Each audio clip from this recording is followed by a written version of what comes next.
Hello, everyone, and welcome to Fresh Take from What Fresh Hell Laughing in the Face of Motherhood. This is Margaret, and my guest today is Christina Martin. Christina is the Director of Curriculum and Instruction at the Children's School, an independent progressive K-8 school outside of Chicago.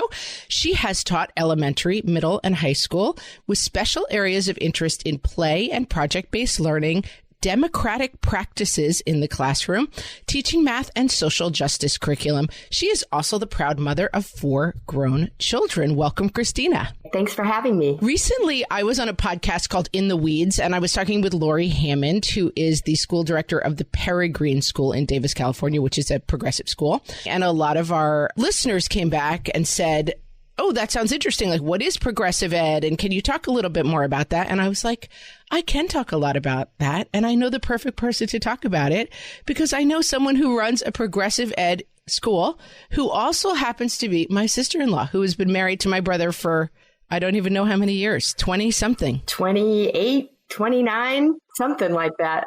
28 years. I think we could just say sister at this point. But since being married to my brother, Christina is, more importantly to our conversation today, the head of a progressive ed school it's outside of Chicago, Oak Park.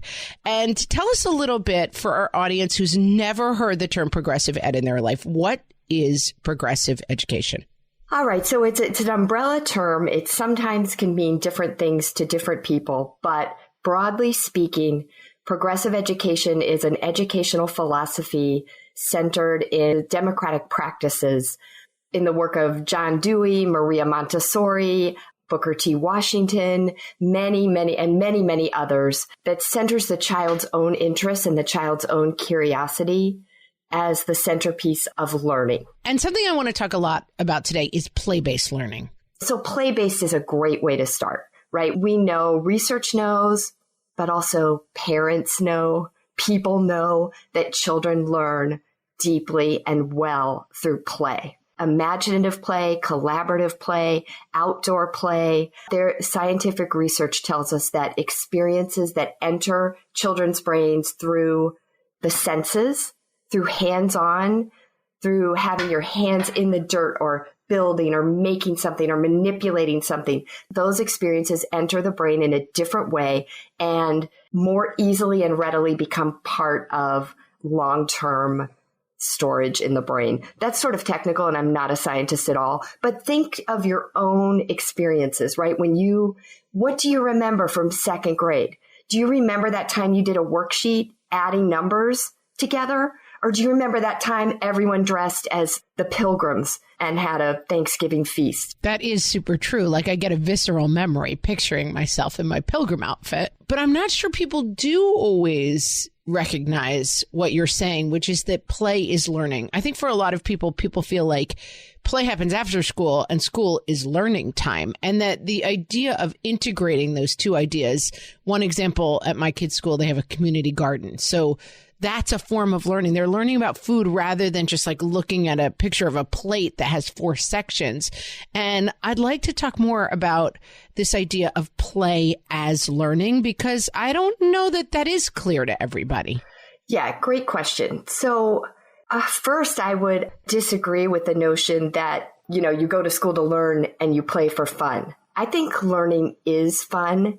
And I think most children think that too, as well as most adults, as long as it's something you are interested in learning that is relevant and meaningful to you. And that doesn't mean that children choose every topic and that all they want to learn about is video games, and that's fine.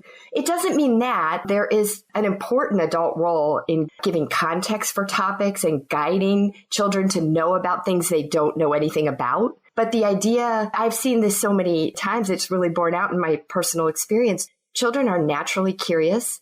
They're naturally motivated to learn and to do things. And most children, most people wouldn't choose a life of doing nothing, even though learning and doing things is hard sometimes. Well, we've all been forced recently to choose a life of doing nothing, and we see that it's not great, actually, and that we've talked a lot on the podcast about that I found with my own children, that this idea of like, I have to fill the day and it's going to be horrible, that in fact, My kids, and I think all kids, they do have some natural curiosity that after they're actually bored of playing video games and just, fighting with each other, that they have found a place in the house that they didn't know was there in the attic and started a little fort, and that they do have a curiosity that is there that I think sometimes we think if we leave kids to do nothing, they will end up just kind of ripping the house apart and or playing video games for 8 hours.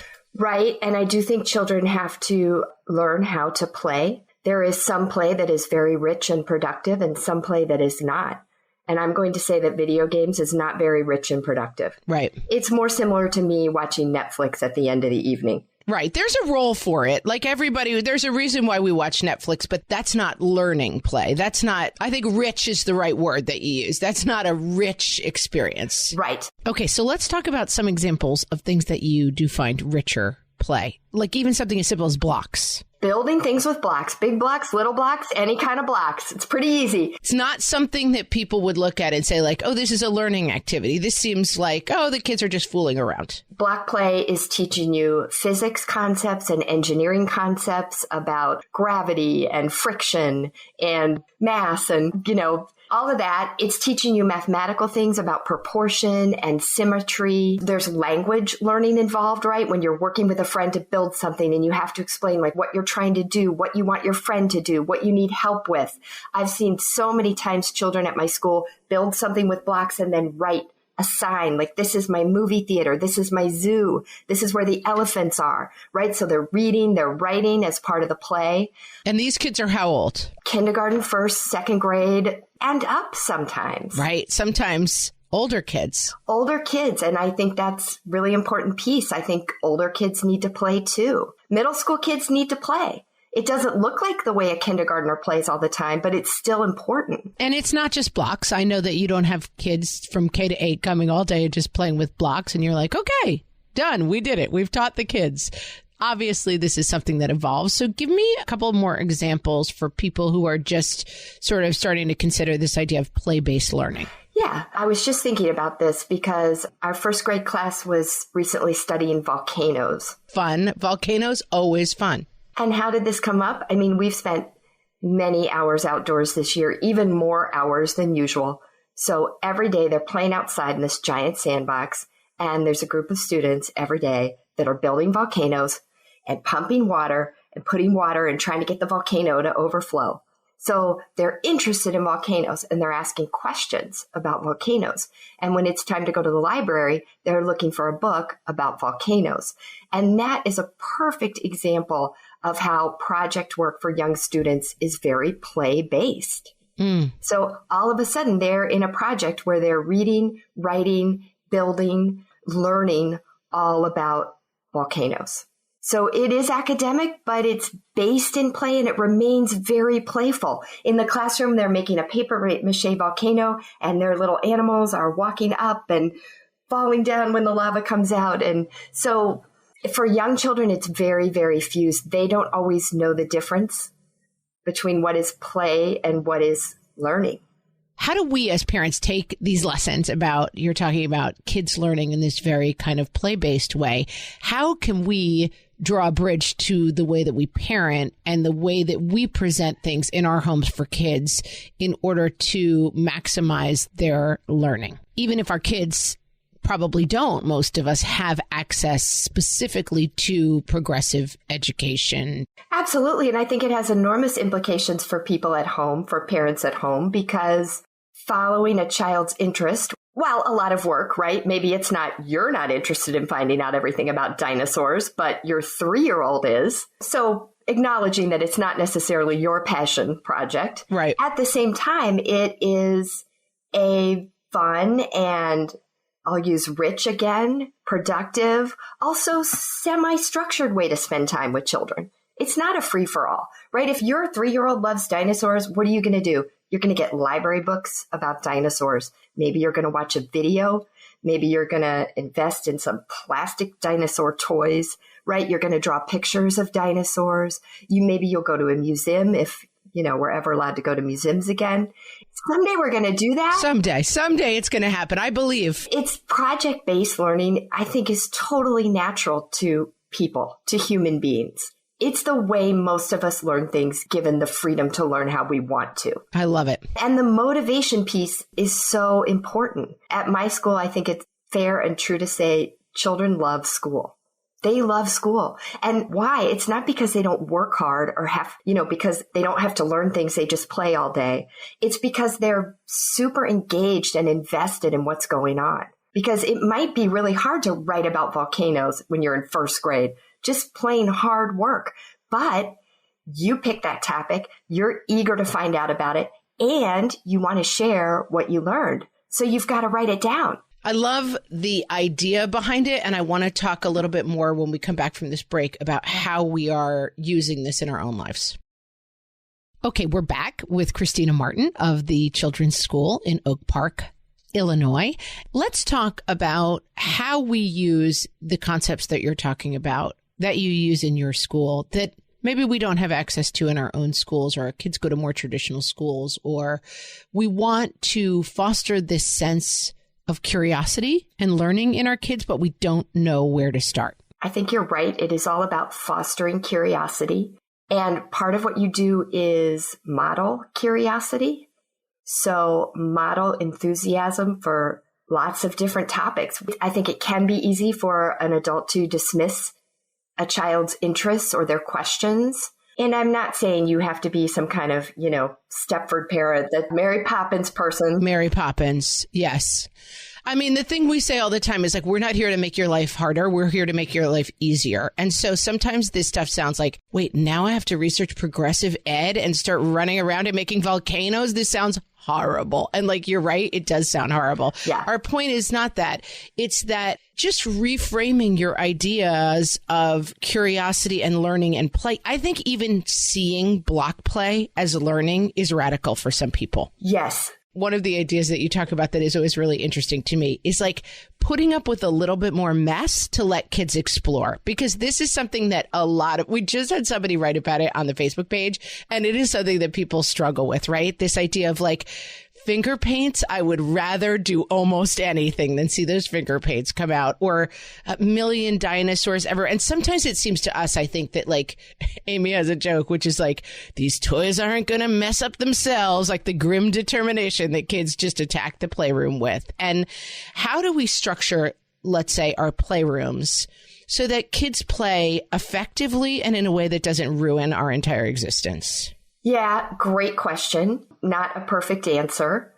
I mean, there's going to be some mess involved. We're going to have to accept that, guys. But I think that there are ways that you don't, maybe not having everything out at the same time, those kind of ideas. Yes. And also, I'm going to just put in a plug for lots and lots of outdoor play.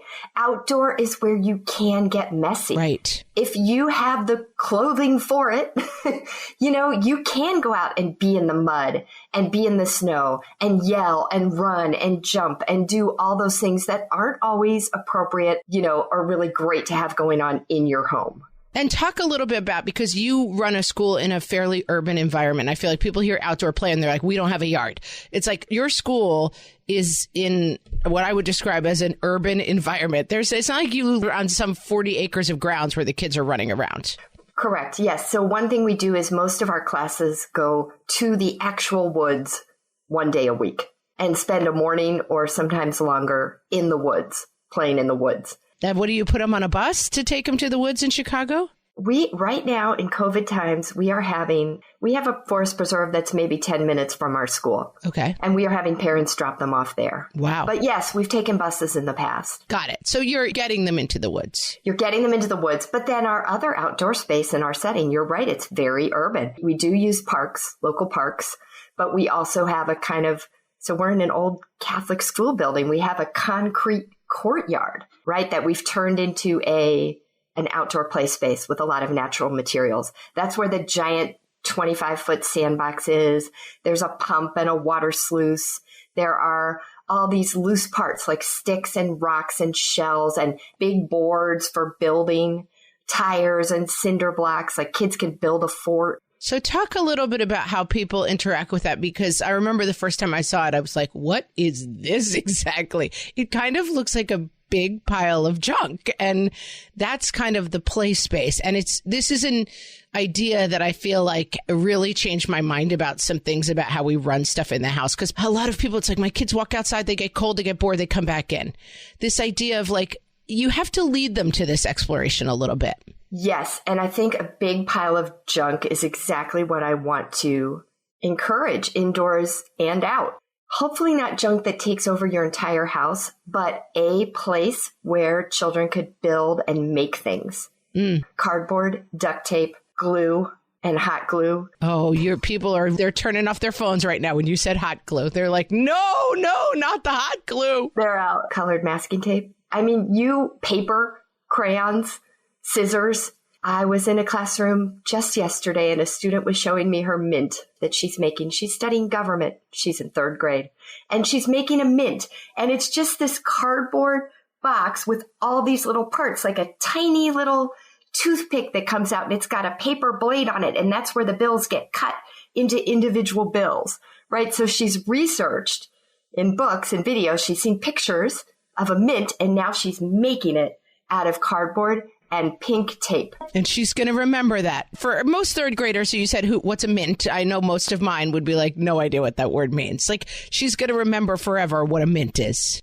And she's already an expert. And I said, well, a mint, do they make coins there? Or do they also make paper money? Well, a mint makes both. She already knows so much about it and so much more than she would know if she were just asked to read an article and answer some questions. And draw the line for us from people, because sometimes I hear stuff like that and I'm like, that seems like a genetically different kind of child than the child who lives in my house. Like, is it just leaning into that kid's different interests? Like, what is that for every kid? That's it, right? This kid chose the mint out of a topic of government, but your kid might not.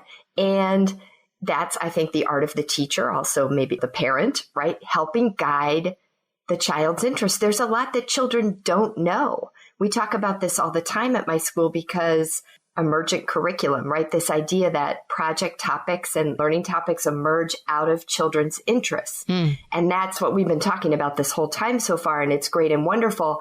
On the other hand, there are things children don't know. And part of an adult's job is to grow the context for them, help them explore more parts of the world.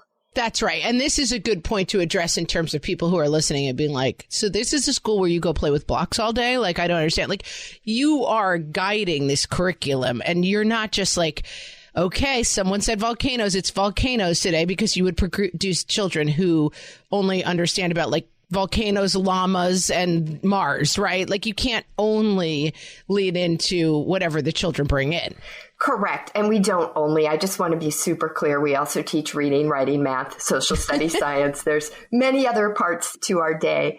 But right, it is very individualistic. That's the power of play, right? Children get to explore their own interests, their own imagination. Ultimately, I think that is what we want for children. And I think that that's where the role outside of school for the parent is much clearer to me.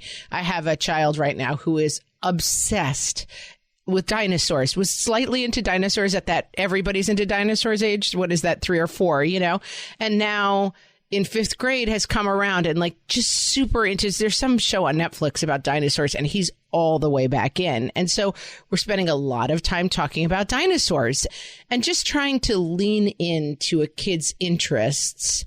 And I feel like that for me has been a big takeaway of watching you in the school. Like, oh, they're learning doing, this isn't just like, oh, we're wasting a lot of time talking about dinosaurs, which sometimes it feels like we got to get back to like, looking at your bar graph because we're wasting time talking about dinosaurs. And dinosaurs are super cool. And it's an evolving area of science, right? You can literally pick up the newspaper or whatever. There'll be some new discovery, there's always more that they're learning about dinosaurs. It's a genuinely fascinating area of study. And you can model that same kind of enthusiasm for whatever topic your children bring up. I feel like that is so key. Amy talks a lot about that. I feel like she's really good at it. That thing of like, I don't know. baseball. When did it start? And just leaning in. And, it's not that everything leads back to screens, but we do have this gift that we have encyclopedias in our hands at all times. So at the dinner table, we're not on our phones, but occasionally we will say hey, let's figure that out. When did this start? And try to lean into conversations and go a little bit deeper on our kids' interests. I think of this particularly with regards to high school, like modern day American high school, where somehow a person in high school, a young person, is supposed to be good at every subject, right? Like math, science, language arts, languages, everything. And they're supposed to do something artistic, and they're supposed to be athletic, and they're supposed to have leadership. I mean, supposed to, right? But the high school day is sort of set up in these periods where you do each one of these things. You're graded in each one of these things. And, you're trying to get straight A's. And I feel like the rest of life is not like that. We don't say every day I need to be really good at my job, plus this other job that's in a different field, plus this athletic thing, plus and so I'm connecting this to leaning into children's interests. They're exploring things that they're interested in, that they're maybe good at, or it's helping them in a bigger sense figure out maybe what they want to do, like to do, and want to pursue more of. We're going to take a break. I want to talk more about this because this is a point you've made to me that has really made an impact on me. We'll be right back. You said this to me a long time ago. I think one of my kids was having a hard time. And even in elementary school, this is true. That elementary school, you go in the morning and not only are you supposed to be okay, it's art. Okay, put that. You just kind of are getting into the art. Put it down. It's now time for English. And you're but I was almost done with my butterfly. No, it's English time. And then you're reading and it's okay, did you get that? Okay, never mind. Math now. That kids struggle. And when kids struggle, we have this thing of well, they're not good at school. And school is a many layered day. And that we had this conversation, you and I remember years ago, talking about one of my kids who really struggles with exactly that part of school, which is time to change courses, next class. Okay. But that's not his strength, is being able to move from thing to thing to thing. He's a kid who doesn't do that well. And that, in fact, his strengths continue to emerge in certain areas. And that it was very much the thing of, if you judge a fish by its ability to climb a tree, you're always going to be disappointed in that fish. And so I think that this idea of looking at strengths is really helpful and interesting.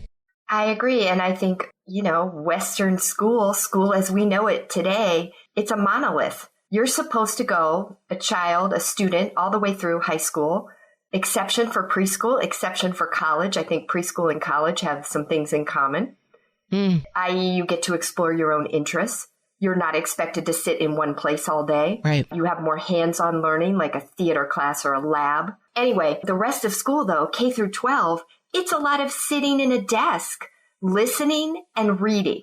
Despite all the gains, I think, that progressive philosophy has made and all the good thinking that lots of teachers in all different settings are doing and good practices, it's still ultimately the model of sort of opening up a kid's head and pouring in the things that they need to know. Here's the math, do it this way. Here's the reading, do it this way. And it really, it just sucks the joy out of school. And B, I think it is genuinely damaging to children in the sense that it tells a large group of children, you are not good at this. Right. You're not a good reader. You're not good at math.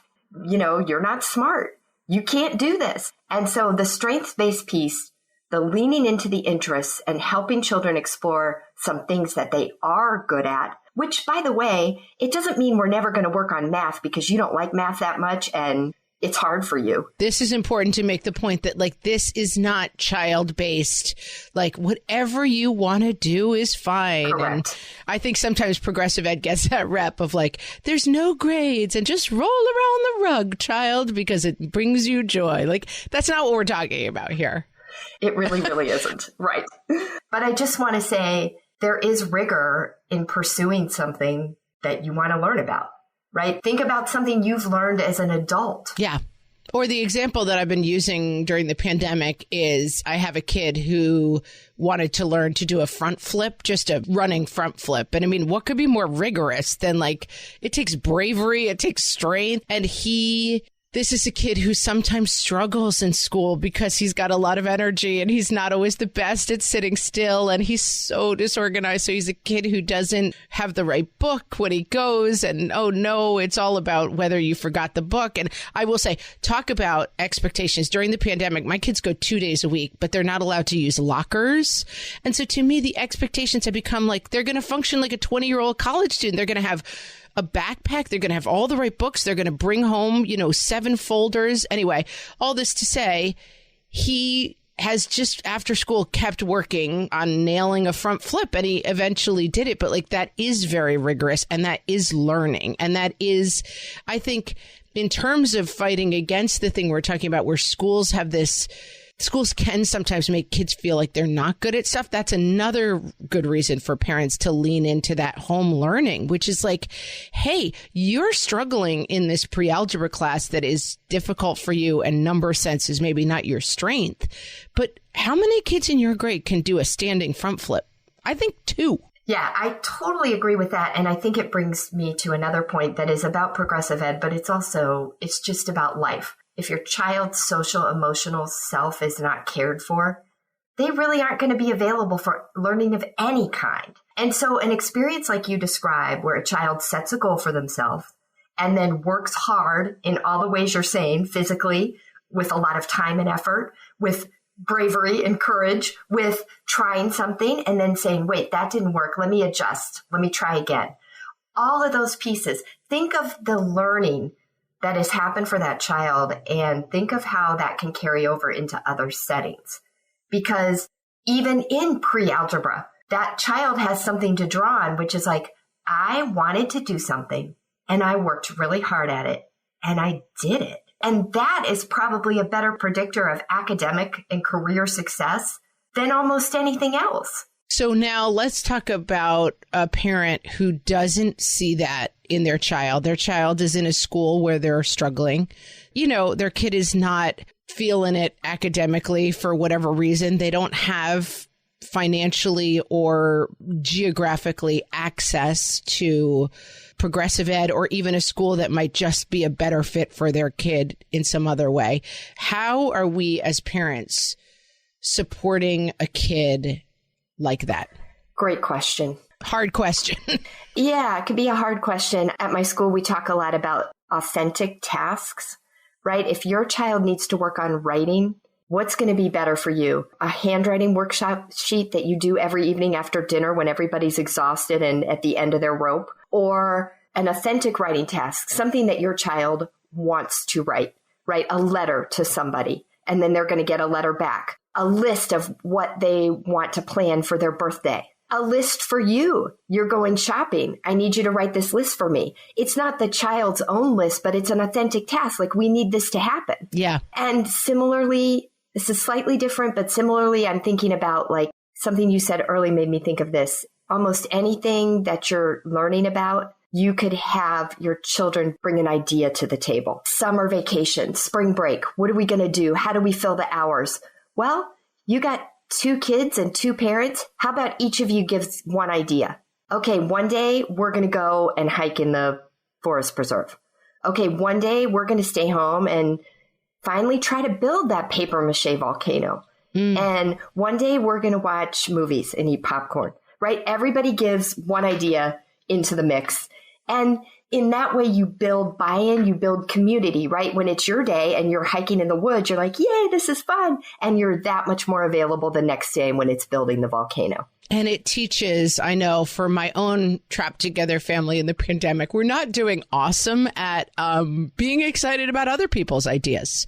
But it helps that buy-in of, okay, it's not your day, though. Like your day was we went skiing, or whatever. Your day skiing is like costs $1 million and it's expensive and high maintenance. Your day was we went out and built that igloo out of snow in the backyard. So now it's your brother's day. And that's community of family learning. And I think that the key to that, and some of it feels heavy, I know sometimes for people that, I got to build a volcano now? Like, that sounds horrible to me. Yes, I agree with that. And as you're talking, I'm also thinking, I'm remembering what it's like to be at home with children. And because it's been a while for me. Yeah, your kids are grown. My brother and his wife made the really interesting decision to have children early. So while we are the same age, my children are all still in the house and your children are grown and flown. They are grown and flown. And I think it is really important for parents to play with children and to really engage, wholeheartedly, right? I know I myself, I'm sure many of us have done a kind of half-hearted play, which is like, I'm trying to pretend I'm playing this with you, but I'm actually on my phone or I'm actually thinking about something else. I guess I'd like to think ideally that you would have moments of 100% engagement with your child. Like, we're going to play together right now. We're going to play this game. We're going to read this book. We're going to, whatever it is. But that's not 8 hours of your day. That's right. That might be 40 minutes of your day. And here's the big secret. 40 minutes of good play with your kid buys you a lot of time. It absolutely does. Whether than 20 minutes of like, I'm half on my phone, half looking, if you dial in for 40 minutes, you buy yourself some time. Right. And then you're like, and now I'm going to do something else and you are going to play on your own. And that's the argument for setting up the environment, right? And having those sticks and rocks outside that kids can just play with. Indoors, maybe it's like toilet paper rolls and cardboard boxes and lots of paper and pencils and markers, pipe cleaners and popsicle sticks, recycle containers like egg cartons or, whatever it is. And there are just materials that they can go and use freely. And they're expected to, right? That's expected. That is such a key point because that's the last. I want to finish on this because I feel like people hear this and are like, not my kids. My kids would be bored. They're expected to play for a certain amount of time a day. That is part of the expectation of your household. And if you need to, if this isn't working for you, go back to our whiteboard, like set it up for 1 hour. It's free play with the kids. And you guys, they will get there. But if you haven't had this expectation of play in the house, I think the kids will go in and be like, toilet paper rolls, I don't get it, I'm bored. And then if you kind of give up right away, you won't find that level of expectation. You have to kind of teach kids the expectation that like, this is playtime where you use your imagination. It's not always mommy, the cruise director, makes this magical wonderland that you just are a participant in.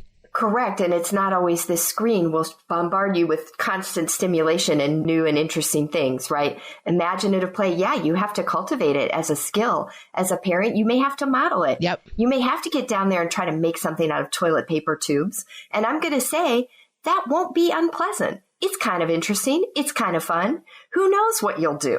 Yeah, my kid came up with the other day. He's like, I came up with a game. And it was, let's all draw ourselves, but as animals. And I was like, okay, what's the game? But that was the whole game. Let's just draw ourselves. Yep. And at the end, you all show the picture. And you're like, this is me as a bunny. This is you as a rhino, whatever. I didn't really get it, but like, that's the game. And a little bit of participation. And then it's like letting them use that imagination. And yeah, I am so reluctant to give people heaviness, but this is not heaviness. This is just play. And to return to where we started, that imaginative play for children is where they try things out, right? They work through conflict. They tackle maybe scary topics or difficult topics. Mm-hmm. They work on relationships with other people. They think about their own selves, their own interests, their own needs. It's a very powerful place, the world of imaginative play. It's not like some separate side piece to a child's emotional well-being and their learning. It's actually the center of it. Perfectly said. Christina, tell us about the Children's School and where we can find out more about what you do there. So the Children's School, you can find out more at our website, thechildren'sschool.info. It's located in Oak Park, Illinois, independent, progressive, play and project-based learning. Christina, thanks so much for being with us today. This was fun. This was great. Thank you. It was great. In our show notes, you will find a link to information about the Children's School and some articles as well about progressive education if you'd like to learn more. And thanks as always for listening. We'll talk to you next time.